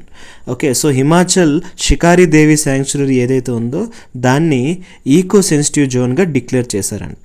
అసలు ఈ ఈకో సెన్సిటివ్ జోన్ అంటే ఏంటి? సో ఈఎస్జెడ్ అంటారు దీన్ని. సో ఇదేంటో తెలుసుకుందాం. సో ఈఎస్జెడ్ అంటే ఈకో సెన్సిటివ్ జోన్. ఓకే, దీన్ని ఎలా అని పిలుస్తారు అంటే ఇది ఒక బఫర్ ఏరియా లేదా షాక్ అబ్జార్బర్ ఏరియా కింద దీన్ని గుర్తిస్తారు. ఓకే, ఇది జనరల్గా ఎక్కడ ఉంటుంది అంటే national park, wild life sanctuaries, biosphere reserves ఇలాంటి ఏరియాస్ ఏవైతే ఉన్నాయో ఇక్కడ కొంత ఏరియాని ఈఎస్జెడ్గా గుర్తిస్తారు. ఓకే, ఎందుకు అలా గుర్తిస్తారు అంటే so human and species like plants or animals contact అవ్వకూడదు, ఒక మధ్యలో ఒక బఫర్ లాగా ఉండాలి. సో అప్పుడే మనకి స్పీషీస్ అనేది బాగా కన్జర్వ్ అవుతే ఎటువంటి థ్రెటన్కి గురవ్వవు. సో అందుకే లీగల్లీ ఇది ఎప్పుడు వచ్చింది అంటే ఎన్వైర్న్మెంట్ ప్రొటెక్షన్ యాక్ట్, మనం ఆల్రెడీ చదువుకున్నాం 1986 యాక్ట్ ఇది. సో ఇందులో మనకి ఏం చెప్పారు అంటే ఒక 10 కిలోమీటర్ వరకు ఈఎస్జెడ్ అనేది ఉండాలి. కొన్ని కండిషన్స్లో దీనికన్నా తక్కువైనా పర్లేదు, ఎక్కువైనా పర్లేదు, depending upon the geographical ecological need. But 10 kilometer అయితే మినిమం మెయింటైన్ చేయాలి ఒక అబ్జార్బర్ కింద, ఒక షాక్ అబ్జార్బర్ ఏరియా కింద. అండ్ ఇందులో ఈ ఈఎస్జెడ్ ఏరియాలో ఏంటేంటి నిషేధం అంటే ఏంటేంటి ప్రొహిబిటెడ్, ఏమేమి చేయకూడదు అంటే ఫస్ట్ వన్ మైనింగ్ చేయకూడదు. ఓకే, ఇండస్ట్రీస్ లాంటివి పెట్టకూడదు, హైడ్రో డ్యామ్స్ కట్టకూడదు. ఓకే, ఇవన్నీ కూడా ప్రొహిబిటెడ్. మరి రెగ్యులేటెడ్ అంటే ఏంటి అంటే కొంత పర్యవేక్షణలో కొంత చేయొచ్చు. ఓకే, లిమిటెడ్గా చేయొచ్చు, లైక్ టూరిజం అలౌడ్ కొంతవరకు. ఓకే, నెక్స్ట్ కన్స్ట్రక్షన్ కొంతవరకు అలౌడ్. నెక్స్ట్ రోడ్ ఎన్లార్జ్మెంట్ అలాంటివి కూడా అలౌడ్. పెర్మిటెడ్ పూర్తిగా అలౌడ్ ఏంటేంటి ఈఎస్జెడ్లో పూర్తిగా పెర్మిటెడ్ ఏంటేంటి? అగ్రికల్చర్ పెర్మిటెడ్, సో అగ్రికల్చర్ చేసుకోవచ్చు, హార్టికల్చర్ చేసుకోవచ్చు. ఓకే, నెక్స్ట్ ఆర్గానిక్ ఫార్మింగ్ చేసుకోవచ్చు, నెక్స్ట్ రెయిన్ వాటర్ హార్వెస్టింగ్ ఇలాంటివన్నీ చేసుకోవచ్చు. ఇవి పెర్మిటెడ్, ఇది రెగ్యులేటెడ్ అండ్ ఇది completely prohibited. Mining, industries, hydro dams ఇవేవి కూడా కట్టకూడదు అండ్ వుడ్ కటింగ్ కూడా చేయకూడదు. ఓకే, ఇవన్నీ ప్రొహిబిటెడ్. సో ఈఎస్జెడ్ అనేది ఎప్పుడు కూడా ఒక షాక్ అబ్జర్వర్ కింద యాక్ట్ ఉంటుంది. సో ఈఎస్జెడ్ జనరల్గా ఎక్కడ ఉంటుంది? National park, wild life sanctuaries and biosphere reserves అలాంటి ఏరియాస్లో అవుటర్ ఏరియా అంటే ఇదంతా ఒక నేషనల్ పార్క్ అనుకుందాం. ఓకే, సో దీని చుట్టూ సిటీ ఉందనుకుందాం. సో సిటీకి నేషనల్ పార్క్కి మధ్యలో ఒక ఏరియాని మెయింటైన్ చేస్తారు, అదే ఈఎస్జెడ్. సో ఇక్కడ మనుషులు ఉంటారు, వాళ్ళు డైరెక్ట్గా కాన్ఫ్లిక్ట్ అవ్వకూడదు. Okay, so human animal conflict అవ్వకూడదు అండ్ వాళ్ళు కన్జర్వేషన్ వాళ్ళకు ఉండాలి, వీళ్ళ కన్జర్వేషన్ వీళ్ళకి ఉండాలి. సో అలాగే ఒక బఫర్ లాగా యాక్ట్ చేస్తుంది. లైక్ జస్ట్ లైక్ ఇప్పుడు నేపాల్ అండ్ భూటాన్ మనకి చైనాకి ఇండియాకి ఒక బఫర్ స్టేట్స్ ఎలా ఉన్నాయో ఇది కూడా అంతే. మధ్యలో ఒక షాక్ అబ్జర్వర్ వెంటనే కలిసిపోకుండా కొంత గ్యాప్ ఉన్నట్టు. Okay, next cyclone Sean hits Australia, IMD revises cyclone categories. Cyclone Sean అనేది ఆస్ట్రేలియాకి ఎఫెక్ట్ చేసింది. సో ఎగ్జామ్లో అడుగుతారు సైక్లోన్ సీన్ ఎక్కడ రీసెంట్గా జరిగిందంటే ఆస్ట్రేలియా అని చెప్పాలి. And IMD Indian metrological department ఇది ఎప్పుడు స్థాపించారని అడుగుతారు మనకి. సో ఐఎండి అనేది మనకి మెయిన్లీ ఒక వెదర్ ఫోర్కాస్టింగ్ ఇన్స్టిట్యూట్ అండి, one of the oldest institute ఇది. సో ఇది ఎప్పుడు స్థాపించారు అంటే 1875. Okay, 15th January 1875. అండ్ దీని యొక్క హెడ్ క్వార్టర్ ఎక్కడంటే న్యూఢిల్లీ అని చెప్పాలి. Clear? Government launches Bharat clean tech platform for renewable energy and storage. Okay, so Bharat ఏం చేస్తుంది? ఒక రెన్యూవబుల్ ఎనర్జీని, బ్యాటరీ స్టోరేజ్ని, గ్రీన్ హైడ్రోజన్ని ప్రమోట్ చేయడానికి ఒక స్టార్టప్స్ని లాంటివి ఎంకరేజ్ చేస్తుంది. ఓకే, ఎవరైనా ఇన్నోవేషన్స్తో వస్తే వాళ్ళకి ఎంకరేజ్ చేస్తుంది. బికాజ్ మన టార్గెట్ ఏంటి? Net zero emission by 2070. Okay, net zero emissions చేయాలి కార్బన్. సో అందుకే మనం ఏం చేస్తున్నాం? క్లీన్ ఎనర్జీ వైపు వెళ్తున్నాం. Okay, Indian host first carbon market conference. So మొదటిసారి మనం కార్బన్ మార్కెట్ కాన్ఫరెన్స్ని హోస్ట్ చేసాం. దాని పేరు ఏంటి అంటే ప్రకృతి. సో ఈ ప్రకృతి అంటే ఏం చేస్తుంది అంటే ఇందులో మనకి కార్బన్ క్రెడిట్ మార్కెట్ కోసం మాట్లాడతారు. కార్బన్ మార్కెట్ అంటే ఏంటి? Carbon trading. So carbon trading అంటే ఏమని చెప్పుకోవచ్చు మనం? సింపుల్గా చెప్పాలి అంటే సో ఇవన్నీ ఎందుకు వచ్చాయి అంటే మనకి ప్యారిస్ అగ్రిమెంట్ అలానే మనం పెట్టుకున్న కార్బన్ న్యూట్రాలిటీ గోల్స్ వల్ల మనం ఒక ట్రేడింగ్ సిస్టమ్ని కనుక్కున్నాం. ఓకే, మనం అంటే గ్లోబల్లీ. ఓకే, సో అదేంటి అంటే సో కంపెనీస్ కానీ కంట్రీస్ కానీ గ్రీన్ హౌస్ గ్యాసెస్ని రెడ్యూస్ చేస్తే వాళ్ళకి కార్బన్ క్రెడిట్ అనేది ఒక సర్టిఫికేట్ వస్తుంది. 1 carbon credit certificate is equal to 1 ton of CO2 removed. అంటే ఒక కంపెనీ కానీ ఒక కంట్రీ కానీ 1 ton ఆఫ్ కార్బన్ డైఆక్సైడ్ని తగ్గిస్తే, పూర్తిగా తొలగిస్తే అప్పుడు వాళ్ళకి ఒక కార్బన్ క్రెడిట్ వస్తుంది. అలాగే వాళ్ళు ఎన్ని టన్స్ ఆఫ్ కార్బన్ డైఆక్సైడ్ని రెడ్యూస్ చేస్తే అన్ని కార్బన్ క్రెడిట్స్ వస్తాయి. సో అవసరానికి మించి ఉన్నప్పుడు ఇది వేరే వాళ్ళకి కూడా అమ్ముకోవచ్చు, ట్రేడ్ చేసుకోవచ్చు, దాని నుంచి కూడా డబ్బులు సంపాదించుకోవచ్చు. ఓకే, సో ఇది కార్బన్ ట్రేడింగ్ అండి. ఇలా చేయడం వల్ల ఒక కాంపిటీషన్ వస్తుంది కార్బన్ రిడక్షన్ కోసం, అందుకే ఇది పెట్టడం జరిగింది. సో అలాగా దానికోసం డిస్కస్ చేయడానికి ఒక కార్బన్ మార్కెట్ కాన్ఫరెన్స్, దాని పేరే Prakriti. Okay, next India approves white tiger breeding centre in Rewa Madhya Pradesh. Okay, so దాని ఒక పాపులేషన్ పెంచడానికి ఒక సెంటర్ సెలెక్ట్ చేసుకున్నారు, అదే రేవా మధ్యప్రదేశ్. ఓకే, సో ఎగ్జామ్లో మనకు అడుగుతారు వైట్ టైగర్ బ్రీడింగ్ సెంటర్ ఎక్కడ పెట్టారంటే రేవా మధ్యప్రదేశ్ అని చెప్పాలి. Next India celebrates 52 years of project tiger. మీకు ఆల్రెడీ చెప్పాను 1973 2025కి వచ్చేసరికి 52 years పూర్తి చేసుకుంది. 3682 పాపులేషన్ యాజ్ ఆఫ్ మనకి రీసెంట్ లేటెస్ట్ డేటా ప్రకారం 75% గ్లోబల్ టైగర్ పాపులేషన్ ఇండియాలోనే ఉంది. అండ్ 1973కి 2023కి 50 years పూర్తి చేసుకోవడం వల్ల మనం ఏం చేసాం, ఇంటర్నేషనల్ బిగ్ క్యాట్ ఎలియన్స్ అనేది ఒకటి ఇండియా స్థాపించింది, హెడ్ క్వార్టర్ అది ఇండియాలోనే. ఓకే, సో ఈ international big cat alliance mainly దేనికోసం అంటే ఏ కంట్రీస్లో అయితే ఎక్కువగా క్యాట్స్ ఉంటారో వాళ్ళందరూ ఇందులో జాయిన్ అవుతారు. వాళ్ళ ఒక కన్జర్వేషన్ని అండ్ వాళ్ళ ఒక ప్రొటెక్షన్ని, హ్యాబిటేట్ని ట్యాకిల్ చేయడం, ట్రాఫికింగ్ అవ్వకుండా, పోచింగ్ అవ్వకుండా చూసుకోవడం. అలాగే ఇండియా ఎన్ని క్యాట్స్ని గుర్తించింది అంటే 7 బిగ్ క్యాట్స్ని గుర్తించింది. ఓకే, ఈ 7 బిగ్ క్యాట్స్ ఏంటి, దాని ఒక పొజిషన్ ఏంటి తెలుసుకుంటే, ఫస్ట్ వన్ మనకి టైగర్ అనేది IUCN స్టాండర్డ్స్లో ఎండేంజర్డ్ కేటగిరీలో ఉంది. నెక్స్ట్ లయన్ అనేది IUCN కేటగిరీలో వల్నరబుల్గా ఉంది.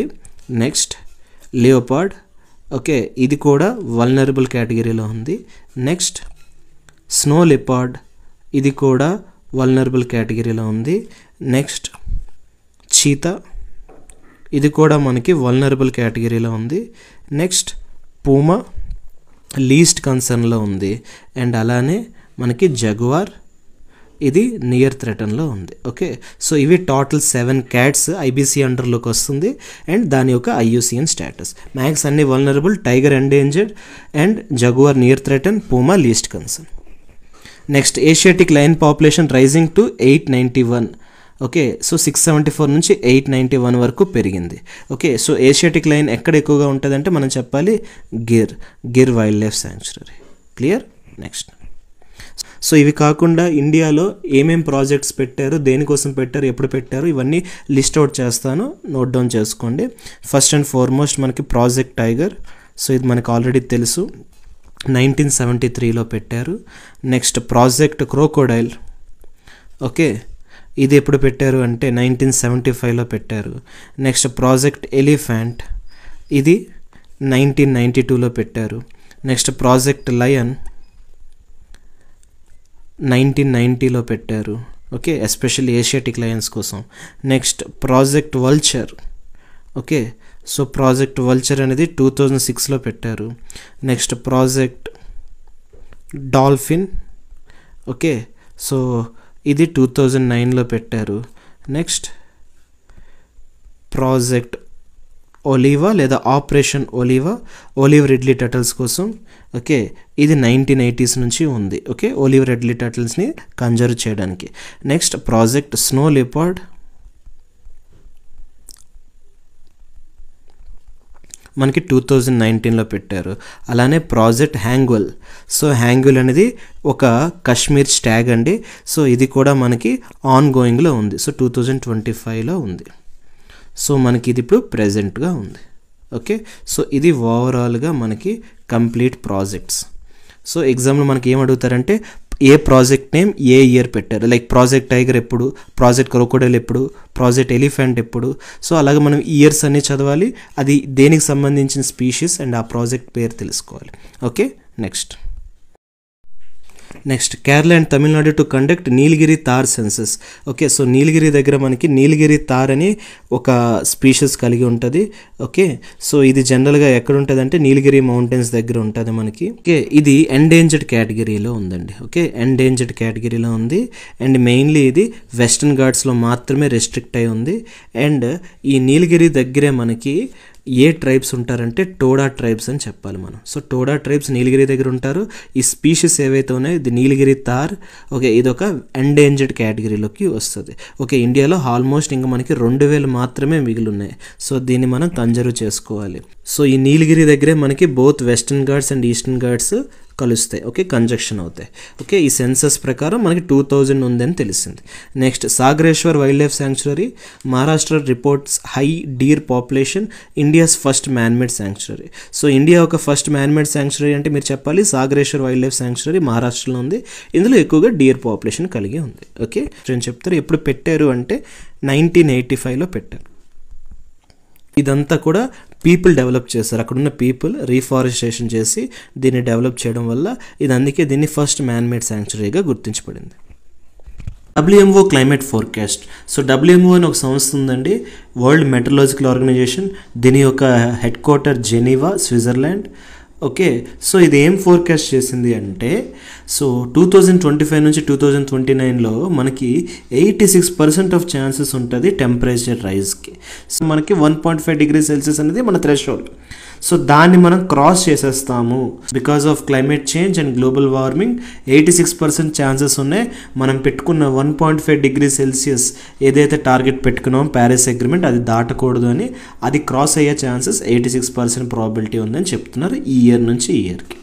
Next India adds 2 new Ramsar sites, Menar and Khichan, total 91, highest in Asia. Okay, so ఇవన్నీ మీకు అర్థం అవ్వాలంటే ముందు మీకు రామ్సర్ కన్వెన్షన్ అంటే ఏంటో తెలియాలి. అది తెలిస్తేనే మీకు రామ్సర్ సైట్స్ కోసం తెలుస్తుంది. ఓకే, సో అసలు రామ్సర్ కన్వెన్షన్ అంటే ఏంటి? సో ఈ రామ్సర్ కన్వెన్షన్ అనేది ఒక గ్లోబల్ ఎన్వైరన్మెంట్ ట్రీటీ అండి. సో ఇది ఎప్పుడు టుక్ ప్లేస్ అయింది అంటే మనకి 2 ఫిబ్రవరి 1971 ఇది ఫామ్ అయ్యింది. ఇటు ఎక్కడ జరిగింది? రామ్సర్ అనే ఒక సిటీలో జరిగింది. అందుకే దీనికి రామ్సర్ కన్వెన్షన్ అన్నారు. ఇది ఇరాన్లో ఉంది. ఓకే, ఇది ఎప్పుడు ఫోర్స్లోకి వచ్చింది అంటే 1975లోకి ఫోర్స్లో వచ్చింది. సో ఎప్పుడు స్థాపించారంటే ఎస్టాబ్లిష్డ్ మనం చెప్పాలి 1971, కానీ ఎప్పుడు ఫోర్స్లోకి వచ్చిందంటే 1975 అని చెప్పాలి. ఓకే, సో దీని ఒక పర్పస్ ఏంటి అంటే wise use of wetlands. So వెట్లాండ్స్ని మనం ఎంత జాగ్రత్తగా ఎంత తెలివిగా వాడుకుంటాం అంటే దాన్ని కన్జర్వ్ చేసుకుంటూ వేస్ట్ చేసుకోకుండా వాడుకోవడాన్ని వైజ్ యూజ్ ఆఫ్ వెట్లాండ్స్ అంటారు. సో దీనికోసం ఇది స్థాపించడం జరిగింది. అండ్ ఈ రామ్సర్ కన్వెన్షన్ ద్వారా ప్రతి కంట్రీలో రామ్సర్ సైట్ని గుర్తిస్తారు. ఓకే, రామ్సర్ సైట్స్ని గుర్తిస్తారు.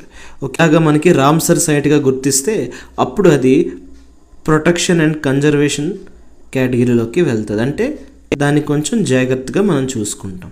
ఓకే, సో అలా మనకి ఈ రామ్సర్ కన్వెన్షన్స్ ద్వారా మనకి రామ్సర్ సైట్స్ అనేది డిక్లేర్ చేయడం జరుగుతుంది ప్రతి కంట్రీలో. అలాగా టోటల్ ప్రపంచంలో ఎన్ని రామ్సర్ సైట్స్ ఉన్నాయి అంటే మనం చెప్పాలి 2544 యాజ్ ఆఫ్ నౌ. ఓకే, ఇవి చేంజ్ అయిపోతూ ఉంటే ప్రపంచం కాబట్టి. అందులో ఏషియాలో ఎక్కువగా ఉండేది ఎక్కడంటే ఇండియాలో ఉన్నాయి.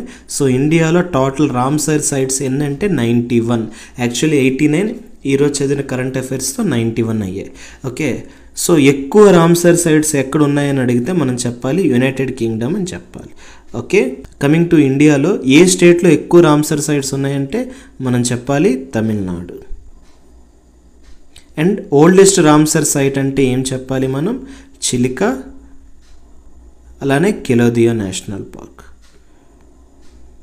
సో ఈ రెండు కూడా చిలికా లేక్ ఒడిస్సాలో ఉంది, కెలోదియా నేషనల్ పార్క్ మనకి రాజస్థాన్లో ఉంది. ఈ రెండు ఓల్డెస్ట్ రామ్సర్ సైట్స్ లేదా ఫస్ట్ రామ్సర్ సైట్గా చెప్పుకోవచ్చు. లార్జెస్ట్ రామ్సర్ సైట్ ఏది అంటే మనం చెప్పాలి సుందర్బన్ వెట్లాండ్. ఓకే, వెస్ట్ బెంగాల్లో ఉంది. అలానే స్మాలెస్ట్ రామ్సర్ సైట్ ఏంటి అంటే మనం చెప్పాలి Renuka wetland. Okay, Renuka wetland Himachal ప్రదేశ్లో ఉంది. సుందర్బన్ వెట్లాండ్ వెస్ట్ బెంగాల్లో ఉంది. ఓకే, సో ఇది ఓల్డెస్ట్, ఇది లార్జెస్ట్, ఇది స్మాలెస్ట్. అండ్ ఎక్కువ రామ్సర్ సైట్స్ ఉన్న స్టేట్ ఏది అంటే మనం చెప్పాలి తమిళనాడు. ఎన్ని ఉన్నాయి తమిళనాడులో? 20 ఉన్నాయి. ఓకే, ఆంధ్రప్రదేశ్లో ఎన్ని ఉన్నాయని అడిగితే ఆంధ్రప్రదేశ్లో ఒకే ఒక రామ్సర్ సైట్ ఉందండి. ఓకే, ఆ రామ్సర్ సైట్ పేరు కొల్లేరు లేక్. సో రామ్సర్ కన్వెన్షన్లో మొత్తం ఎన్ని కంట్రీస్ ఉన్నాయంటే అప్పుడు మనం చెప్పాలి 172 కంట్రీస్ ఉన్నాయి, ఇందులో ఇండియా ఒకటి. ఓకే, సో ఇది ఓవరాల్గా రామ్సర్ కోసం డాటా. అండ్ 2 ఫిబ్రవరిని ఏ డే కింద మనం ప్రకటిస్తాం? World Wetland Day. Very very important. So మనకి యాడ్ అయిన ఈ 2 న్యూ రామ్సర్ సైట్స్, ఈ 2 కూడా రాజస్థాన్కి చెందినవి. Okay, next India records 683 new animals and 433 plant species in 2024. Okay, so ఈ సర్వే ఎవరండి మనకు చేశారు? ఇది జియోలాజికల్ సర్వే ఆఫ్ ఇండియా, అలానే botanical survey of India. Okay, ఈ 2 సంస్థలు, ఈ 2 కూడా వెరీ వెరీ ఇంపార్టెంట్. ఓకే, దీని యొక్క హెడ్ క్వార్టర్స్ అండ్ అలానే ఇది ఏ ఇయర్లో ఎస్టాబ్లిష్ చేశారో ఇంపార్టెంట్ అండి. జియోలాజికల్ సర్వే ఆఫ్ ఇండియా అనేది head quarter Kolkata. Okay, and దీని యొక్క establishment year 1916. Okay, botanical survey of India ఇది కూడా కోల్కతా అండ్ దీని యొక్క ఎస్టాబ్లిష్మెంట్ 1890లో జరిగింది. ఓకే, సో వీళ్ళ డాటా ప్రకారం ఏంటి అంటే, సో ఈ 2 కూడా మనకి వెస్ట్ బెంగాల్లోనే ఉన్నాయి.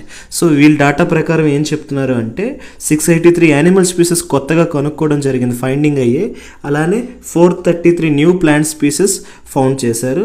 ఎక్కువగా అంటే ఇలాంటి కొత్త స్పీషీస్ ఎక్కువగా ఎక్కడ దొరికాయి అంటే కేరళలో దొరికాయి. సో కేరళ టాప్ చేసింది for new findings. Okay, next Cape vulture spotted in south Africa after 30 years. Okay, 30 సంవత్సరాల తర్వాత సౌత్ ఆఫ్రికాలో కేప్ వల్చర్ అనేది మళ్ళీ స్పాట్ అయింది. ఓకే, దాని యొక్క IUCN vulnerable.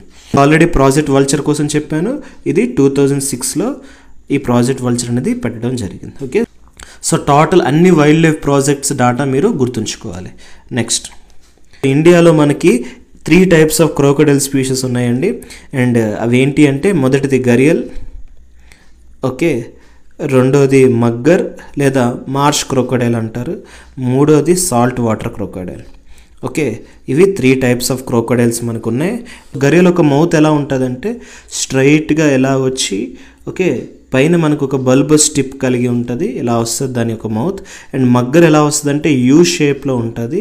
And salt water ఇది నార్మల్గా ఉంటుంది కానీ చాలా పెద్దది, బ్రాడ్గా ఉంటుంది. ఓకే, అండ్ వీళ్ళ ఒక IUCN స్టేటస్కి వచ్చేసరికి గరియల్ క్రిటికల్లీ ఎండేంజర్డ్లో ఉంది, మగ్గర్ అనేది వల్నరబుల్లో ఉంది, అండ్ సాల్ట్ వాటర్ క్రోకోడైల్ అనేది లీస్ట్ కన్సర్న్లో ఉంది. ఓకే, సో ఇది వీళ్ళ యొక్క స్టేటస్. నెక్స్ట్, సో ఇందులో మనకి ఇప్పుడు గరియల్ స్పీషీస్. సో ఎక్కువగా మనకి గరియల్ ఎక్కడ ఎక్కువగా అవైలబుల్గా ఉంటుంది అంటే మనం ఏం చెప్పాలి? ఈ distribution in India mainly Chambal, Girwa. So ఈ రీజన్స్లో ఎక్కువగా ఉంటుంది. ఇవి యూపీ దగ్గర ఉండే places. Gharial species conservation programme యూపీలో పెట్టారు. Next 20 red crowned roof turtles reintroduced in Ganga under Namami Ganga. Already నమామి గంగా కోసం చెప్పాను. సో నమామి గంగా అనేది గంగా రిజర్వేషన్ ప్రాజెక్ట్ ఇది. సో ఇందులో కొత్తగా ఏం చేశారు అంటే 20 రూఫ్డ్, ఓకే, రెడ్ క్రౌన్డ్ రూఫ్ టర్టిల్స్ని మళ్ళీ గంగాలో రీఇంట్రడ్యూస్ చేశారు. సో అవి అలాగలా బ్రీడింగ్ చేసుకుంటూ పాపులేషన్ పెరుగుతుంది. ఇది ఏంటి అంటే ఫ్రెష్ వాటర్ టర్టిల్ అండి. అంటే ఇవి ఉన్నాయంటే వాటర్ ఫ్రెష్గా ఉన్నట్టు. ఓకే, సో అదే వాటర్ ఫ్రెష్గా లేకపోతే ఇవి చనిపోతాయి. సో ఇది ఒక ఇండికేటర్ స్పీషీస్లా కూడా పనిచేస్తుంది. నెక్స్ట్ UN ఓషన్ కాన్ఫరెన్స్ ఎక్కడ అయింది అని అంటే మనం చెప్పాలి నైస్ అనే సిటీలో అయింది. ఇది ఫ్రాన్స్లో ఒక city. 2025 adopts plan to protect 30% oceans by 2030 కల్లా 30% ఆఫ్ ఓషన్స్ని ప్రొటెక్ట్ చేయాలి. Next rare golden tabby tiger sighted in Kaziranga National Park. So Kaziranga National Park దగ్గర మనకి ట్యాబీ టైగర్ సైట్ అయింది. Okay, so Kaziranga National Park మనం ఆల్రెడీ చదువుకున్నాం. కాజీరంగా టైగర్ రిజర్వ్లో ఎక్కువ టైగర్ డెన్సిటీ ఉంది, గ్లోబల్లీ 3rd ప్లేస్లో ఉందని కూడా చదువుకున్నాం. ఓకే, ఇదంతా ఎక్కడ ఉంది? కాజీరంగా, మానస్, ఇదంతా కూడా అస్సాంలో ఉంటుంది.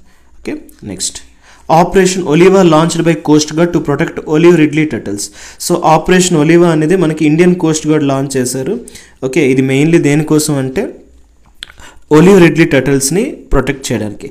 ఎస్పెషలీ వాళ్ళ ఒక నెస్టింగ్ టైం అప్పుడు ఎటువంటి ఫిషింగ్ చేయకూడదు, ఎటువంటి హంటింగ్కి వెళ్ళకుండా వీళ్ళు ప్రొటెక్ట్ చేస్తూ ఉంటారు.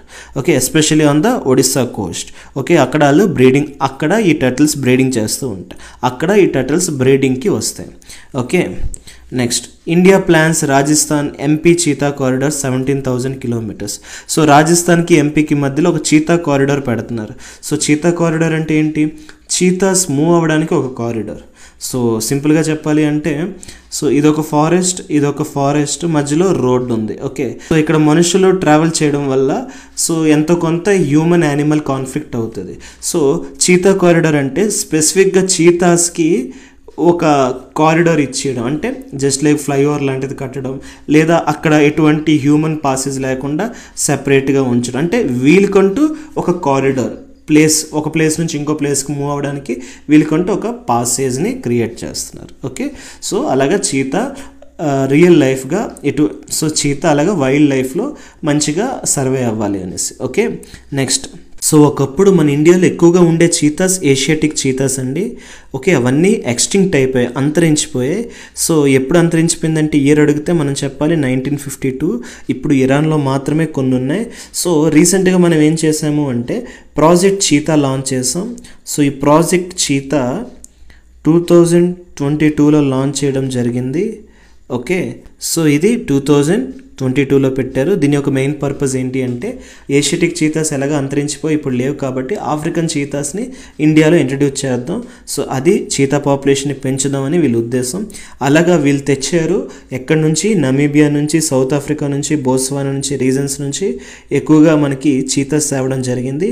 అవి తెచ్చి మనం ఎక్కడ పెడుతున్నాము అంటే ఫస్ట్ అండ్ ఫార్మోస్ట్, అంటే ఎగ్జామ్లో ఎలాగ అడుగుతారంటే, సో ఆఫ్రికన్ చీతాస్ ఇండియాలో రీఇంట్రడ్యూస్ చేశారు కదా, సో అవి ఏ ప్లేస్లో పెట్టారు అంటే ఫస్ట్ ఏ ప్లేస్లో పెట్టారు అంటే first home, second home, third home, అలాగా 3 ప్లేసెస్లో పెట్టడం జరిగింది. ఫస్ట్ హోమ్ వచ్చేసరికి కూనా నేషనల్ పార్క్. ఓకే, మధ్యప్రదేశ్లో ఉంది. ఇక్కడ 20 చీతాస్ పెట్టారు నమీబియా నుంచి, సౌత్ ఆఫ్రికా నుంచి. నెక్స్ట్ రెండోది Gandhi Sagar wild life sanctuary, ఇది మధ్యప్రదేశ్లో ఉంది. దీన్ని సెకండ్ హోమ్ ఫర్ చీతాస్ అంటారు. ఓకే, తర్వాత మూడోది నౌరాదేహి వైల్డ్ లైఫ్ శాంక్చురీ. ఓకే, ఇది కూడా మధ్యప్రదేశ్లో ఉంది. ఇది థర్డ్ ఫ్యూచర్ హోమ్ కింద ప్రకటించారు. ఓకే, సో ఓవరాల్గా first home, second home, third home for cheetahs. Okay, so ఇక్కడ మీరు అబ్జర్వ్ చేస్తే మధ్యప్రదేశ్ ఇది మాత్రం కామన్. ఎందుకు మనం మధ్యప్రదేశ్లోనే రీఇంట్రడ్యూస్ చేస్తున్నాం, మిగతా ఏ ప్లేసెస్లో రీఇంట్రడ్యూస్ చేయట్లేదు? ఎందుకంటే అవన్నీ ఒక క్లైమేట్కి, ఒక ఫిజియోగ్రఫికల్ రీజన్స్కి పెరిగాయి. ఇండియాలో కూడా అలాంటి suitable climate and physiographical region ఎక్కడ ఉంది అంటే మనం చెప్పాలి మధ్యప్రదేశ్ అని. Okay, next Tsarap Chu conservation reserve లద్దాఖ్లో డిక్లేర్ చేశారు. ఇండియాస్ లార్జెస్ట్ కన్జర్వేషన్ రిజర్వ్ ఇది. ఓకే, సో ఇండియాలో లార్జెస్ట్ కన్జర్వేషన్ రిజర్వ్ ఎక్కడ ఉంది అంటే మనం చెప్పాలి షరాబ్చూ కన్జర్వేషన్ రిజర్వ్. ఎక్కడిది? లద్దాఖ్లో ఉంది. ఓకే, సో ఇది మెయిన్లీ దేనికి కన్జర్వేషన్ చేస్తుంది? Especially snow leopard, Tibetan wolf, Himalayan ibex and blue sheep. Okay, next northern green anaconda discovered in Amazon ఫారెస్ట్లో మనకి northern green anaconda species discover అయింది. ఇది వరల్డ్ లార్జెస్ట్ స్నేక్గా చెప్పుకోవడం జరుగుతుంది. 7.5 మీటర్స్ ఉంటుంది, 500 kgs ఉంటుంది. ఓకే, సో స్నేక్స్ కోసం related information. So forest beat officer exam రాస్తున్నాం కాబట్టి మోస్ట్లీ మనకి స్నేక్స్ అంటే ఒక కామన్ స్నేక్స్ ఇండియాలో ఏమేమి అవైలబుల్గా ఉంటాయి అవన్నిటి మీద కొంచెం నాలెడ్జ్ ఉండాలని ఎగ్జామినర్ ఎక్స్పెక్ట్ చేయొచ్చు. అందులో మొదటిది ఇండియన్ కోబ్రా. ఓకే, గుర్తుపెట్టుకోండి, ఇండియన్ కోబ్రా ఒక్కటే నెస్ట్ ప్రిపేర్ చేస్తుంది. ఉన్న అన్ని స్నేక్స్లో ఏ స్నేక్ నెస్ట్ ప్రిపేర్ చేస్తుందంటే ఇండియన్ కోబ్రా అని చెప్పాలి. Next Russell's viper. Okay, next saw scaled viper. Next krait. Okay, so ఇవన్నీ కూడా big 4 snakes in India. Okay, ఎక్కువగా అవైలబుల్ అవుతాయి, ఎక్కువగా వెనమ్ కూడా. Okay, so most venom snake ఏది అంటే మనం చెప్పాలి థైపాన్ స్నేక్. ఓకే, ఇండియాలో లాంగెస్ట్ వెనమస్ స్నేక్ అంటే మనం చెప్పాలి కింగ్ కోబ్రా. ఓకే, వెయిట్ ఎక్కువగా ఉండేది ఏంటంటే గ్రీన్ అనకొండా. ఓకే, అలానే ఫాస్టెస్ట్ స్నేక్ ఏది అంటే బ్లాక్ మాంబా అని చెప్పాలి. Okay, Africa. ఇప్పుడు మనం హెల్త్ అండ్ డిసీజెస్ కోసం తెలుసుకుందాం. Okay, India approach second CAR-T cell therapy. Advance treatment for blood cancer. Okay, so బాగా అబ్జర్వ్ చేయండి. మనకి బ్లడ్ క్యాన్సర్ అంటే ఏంటి? ల్యుకోమియా అంటే ఏంటి? వైట్ బ్లడ్ సెల్స్ ఎప్పుడైనా బాగా పెరిగిపోతే అప్పుడు మనకి బ్లడ్ క్యాన్సర్ వస్తుంది. సో ఈ బ్లడ్ క్యాన్సర్ ట్రీట్మెంట్కి మనం కొత్తగా వాడుతున్న టెక్నిక్ ఏంటి?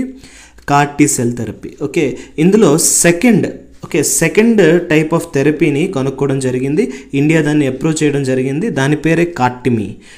సో ఆ సెల్స్ తీసుకొని ల్యాబ్కి పట్టుకొని వెళ్తారు. ల్యాబ్లో అక్కడ ఒక రిసెప్టర్ని యాడ్ చేస్తారు. ఆ రిసెప్టర్ పేరు CAR, చిమెరిక్ యాంటీజెన్ రిసెప్టర్. సో అది యాడ్ చేసి మోడిఫైడ్ T సెల్స్ని మల్టిప్లికేషన్ చేస్తారు. అలా చేసాక మళ్ళీ అది తెచ్చి పేషెంట్లో ఇన్ఫ్యూజ్ చేస్తారు. అలా చేయడం వల్ల అది క్యాన్సర్ సెల్స్ని కిల్ చేస్తుంది, అంటే ఈ క్యాన్సర్ సెల్స్ని చంపడానికి హెల్ప్ చేస్తుంది. సో అలాగే ఈ CAR T సెల్ థెరపీ రావడం జరిగింది. ఓకే, సో అందులో ఇప్పుడు సెకండ్ టెక్నిక్ మనం ఇండియా అప్రోచ్ చేసింది, దాని పేరే కార్టిమీ అని చెప్పాలి. Next, India develops new antibiotic nafithromycin and indigenous paracetamol. Okay, so India కొత్తగా 2 డ్రగ్స్ని డెవలప్ చేసింది.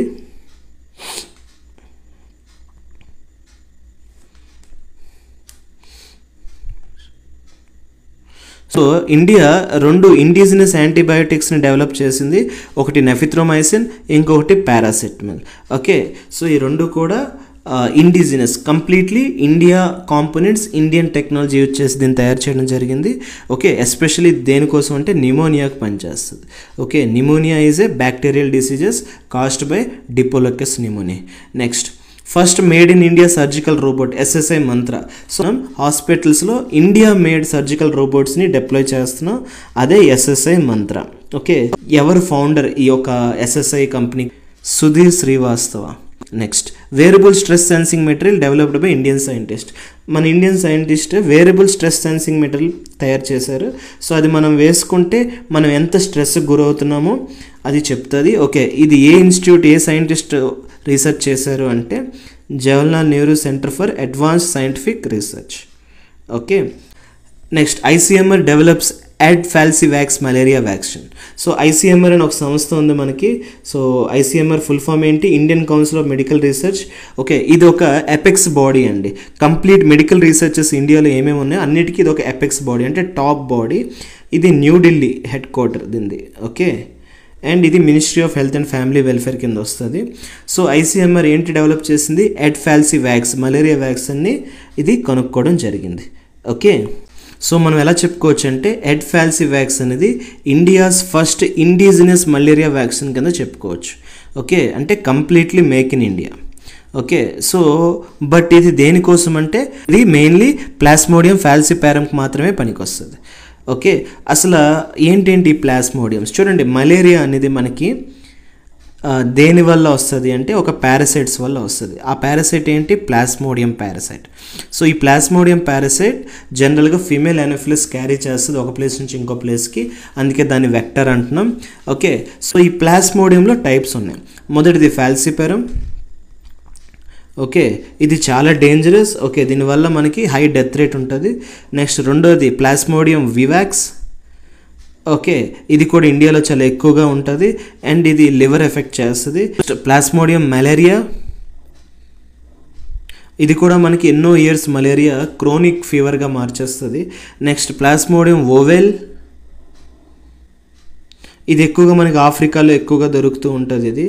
అండ్ ప్లాస్మోడియం నోలెసి, ఈ జూనోటిక్ డిసీజెస్ క్రియేట్ చేస్తుంది, మెయిన్ మంకీస్ నుంచి మనుషుల వరకు వస్తుంది. ఓకే, సో ఇందులో మనం తయారు చేసిన Adfalcivax ఇండిజినియస్ మలేరియా వ్యాక్సిన్ అనేది ఈ ఫాల్సిపారం ప్లాస్మోడియంకి పనికొస్తుంది. ఓకే, సో ఇది ఓవరాల్గా దీని యొక్క స్టోరీ.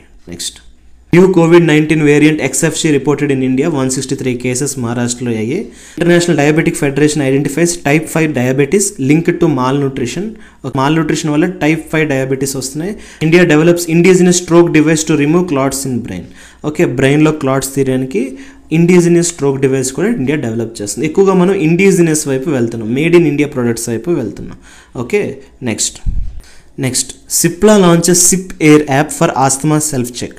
సో ఎవరైతే ఆస్తమా పేషెంట్స్ ఉంటారో వాళ్ళ యాప్లోనే వాళ్ళు సెల్ఫ్ చెక్ చేసుకోవచ్చు. అంటే ఎలాగంటే ఒక యాప్ ఉంటుంది, ఆ యాప్కి మీరు 3 సార్లు బ్రీత్ ఇస్తే, ఓకే 3 బ్రీత్స్ ఇస్తే అది చెప్తుంది మన ఆస్తమా రిస్క్ ఎంత ఉంది అనేది. ఓకే, సో ఇండియాలో అరౌండ్ 3.5 కోట్లు ఆస్తమా కేసెస్ ఉన్నాయి. ఓకే, సో సిప్లా వాళ్ళు ఈ యాప్ని లాంచ్ చేశారు. Okay, next ICMR launches super computer Nakshatra for vaccine and virus research. Okay, very much important. So Nakshatra అంటే ఏంటి అంటే ఇది ఒక సూపర్ కంప్యూటర్. ఎవరు డిజైన్ చేశారు అంటే ఐసీఎంఆర్. ఓకే, దీని ఒక లొకేషన్ ఎక్కడ ఉంది, ఈ నక్షత్ర ఇప్పుడు ఎక్కడ పెట్టారంటే నేషనల్ ఇన్స్టిట్యూట్ ఆఫ్ వైరాలజీ పూణేలో పెట్టారు. ఓకే, సో ఇది ఏం చేస్తుంది, వైరస్ అండ్ వ్యాక్సిన్ రీసెర్చ్లో హెల్ప్ చేస్తుంది. Okay, next new neglected diseases added by WHO. So world health organisation new neglected డిసీజెస్ని యాడ్ చేసింది. దాని పేరే నోమా అంటే severe mouth infection in malnourished children. Neglected tropic diseases ఎలా చెప్పుకోవచ్చు అంటే this is diseases for poverty and tropics. Okay, so tropic రీజన్స్లో ఉన్న పోవర్టీ పీపుల్కి ఎక్కువగా ఈ డిసీజెస్ ఎఫెక్ట్ అవుతుంది. Next tularemia rabbit fever causing rising world wide. Okay, mainly ఇది యూఎస్ అండ్ యూరోప్లో ఎక్కువగా పెరుగుతున్నాయి. సో ఇది ఒక బ్యాక్టీరియల్ డిసీజ్, మెయిన్లీ మనకి through ticks and flies rabbits నుంచి స్ప్రెడ్ అవుతుంది. ఓకే, దీనికి వ్యాక్సినేషన్ ఇంకా లేదు. దీన్ని CWD అంటారు, క్రానిక్ వాస్టింగ్ డిసీజ్. ఇది కౌస్లో ఎలాగైతే మనకు మ్యాడ్కో వస్తుందో మ్యాడ్కో డిసీజెస్ అంటారు, అలాగే ఇది కూడా ఎక్కువగా స్ప్రెడ్ అయిపోతుంది. హ్యూమన్ రిస్క్ కూడా ఛాన్సెస్ ఉన్నాయి. Next Maharashtra reports death from Guillain Barre syndrome. Okay, ఈ మధ్యన మనకి GBS ఈ డిసీజ్ ఎక్కువ స్ప్రెడ్ అయింది. ఓకే, ఇది ఒక auto immune neurological disorder. Okay, ఇందులో ఏం జరుగుతుందంటే బాడీ ఇమ్యూన్ సిస్టమ్ అంతా కంప్లీట్గా వాళ్ళ ఒక ఓన్ నెర్వ్స్ అటాక్ చేసేస్తుంది. మనిషి చాలా వీక్ అయిపోయి పారాలసిస్ అయిపోయి చనిపోయే ఛాన్సెస్ ఉంటాయి. సో అలాగే ఎక్కువ డిసీజెస్ ఎక్కడ జరిగాయి అంటే మహారాష్ట్ర అని చెప్పాలి. Okay, next government aims to eliminate lymphatic filariasis. So lymphatic filariasis అంటే ఇది ఒక ఇప్పుడే చదివిన నెగ్లెక్టెడ్ ట్రాపికల్ డిసీజ్లోకి వస్తుంది. ఇది ఒక పారాసిటిక్ వార్మ్ డిసీజెస్ అండి. సో ఏ వార్మ్ వల్ల వస్తుంది అంటే మనం చెప్పాలి ఉచేరియా బ్యాంక్రాఫ్టీ. సో ఉచేరియా బ్యాంక్రాఫ్టీ అనే ఒక పారాసిటిక్ వార్మ్ వల్ల జరుగుతుంది. ఓకే, ఇది mosquito, mainly culex mosquito. So culex mosquito దీని ఒక వెక్టర్, ఆల్రెడీ మనం దీనికోసం చదివాం. ఇది ఏం చేస్తుంది అంటే లింఫ్ వెసల్స్ని బ్లాక్ చేస్తుంది. సివియర్ స్వెల్లింగ్ అంటే కొన్నిసార్లు కాల్ అనేది బాగా స్వెల్లింగ్ అయిపోతుంది, చూసుంటారు మీరు. సో అలాగ జరుగుతుంది.